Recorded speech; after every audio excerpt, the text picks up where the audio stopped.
I am back. In case you can't tell, I'm wearing the same shirt. Obviously, I'm recording these videos all on the same day. So it's funny, I'm like, I'm back. But we're releasing them on different days. Alright, who was I going to talk about next? Oh yes, two of our most favorite dinosaurs, or at least two very popular dinosaurs. So let's talk about this one real quick. This is Triceratops. And this toy, I can't really see a lot wrong with it. The legs are about right. It doesn't have the sprawling legs. I actually had one. See if I can find it in the bucket real quick. I forgot to get them out. There it is. So this one is definitely very wrong for a Triceratops. It's not the worst, sort of like the Stegosaurus, it's not the worst Triceratops in the world.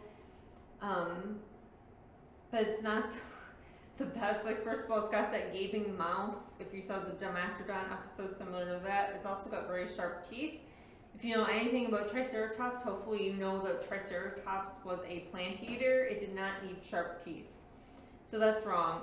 I don't know, the spikes on the back, they don't have any, I think the term for this I'm thinking is called integument. It's covering, scales, feathers, fur. They don't have, actually don't know. They might have some scales for Triceratops. I actually don't know that. But I don't think it had like these big spiky thingies on the back.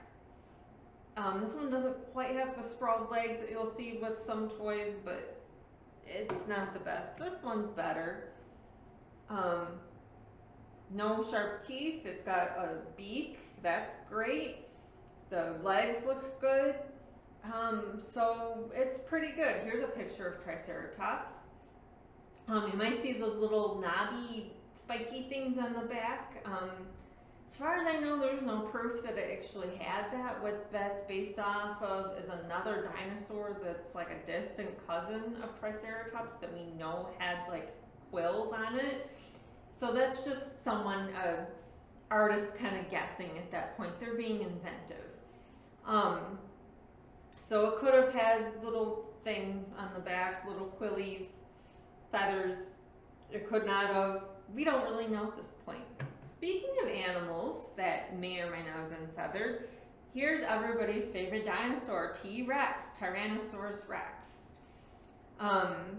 Here's another Tyrannosaurus Rex. So this one is totally wrong.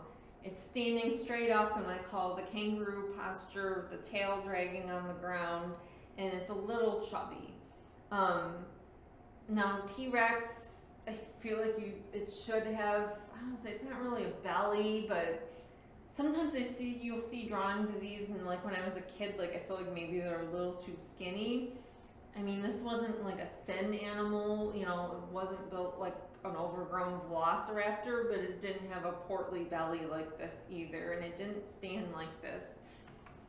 This one is standing kind of similar. I don't know, maybe you want to argue it's like stretching or roaring or something, but I don't think you would have seen T-Rex standing like this.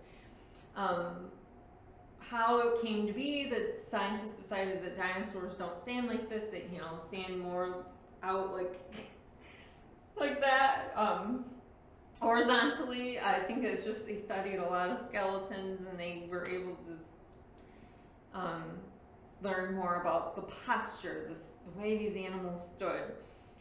They definitely they didn't drag their tails on the ground, we know that. So that's how we now think of T-Rex. So this sort of whirl upright posture, that's pretty outdated. You might have already known that though, because most modern dinosaur books don't show dinosaurs like this anymore. The other thing about Tyrannosaurus, okay, I have a picture of it. The picture I just flashed there, I think it's the one I had with a little bit of feathers on it. I should have a second one.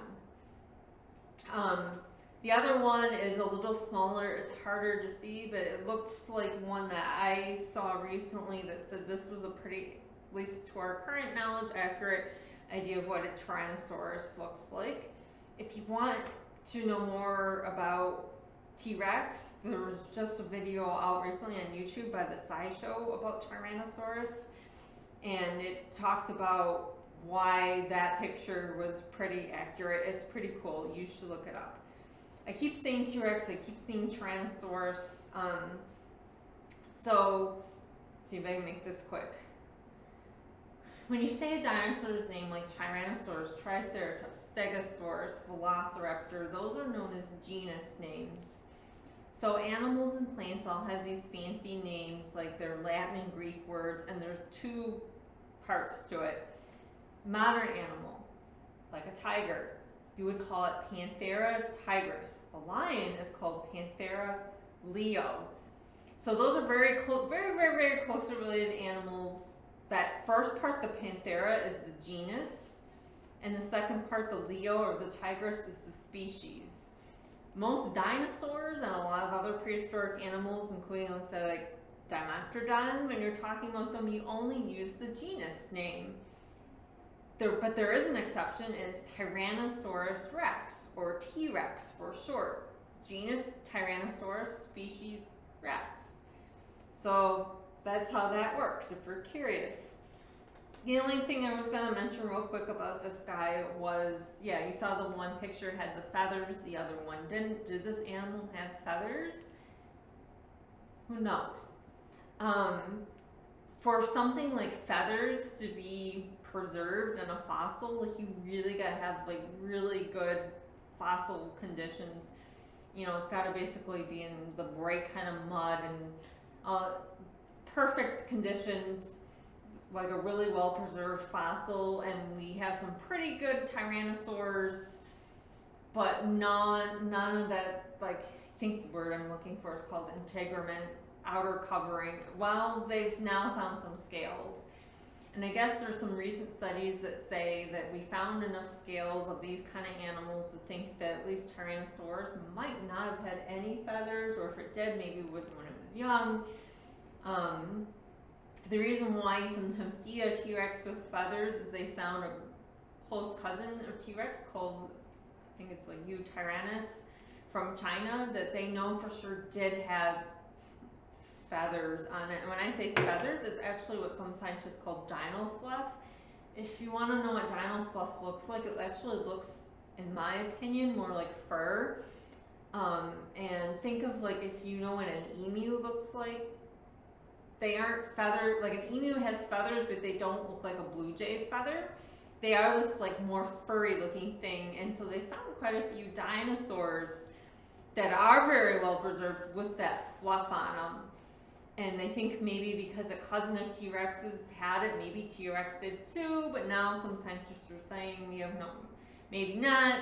It's a debate. Was T-Rex a scavenger or a predator? I don't know. Not going to go into it now because I'm going to run out of time, but something you should totally research on your own because it is pretty interesting. And that's it on those dinosaurs.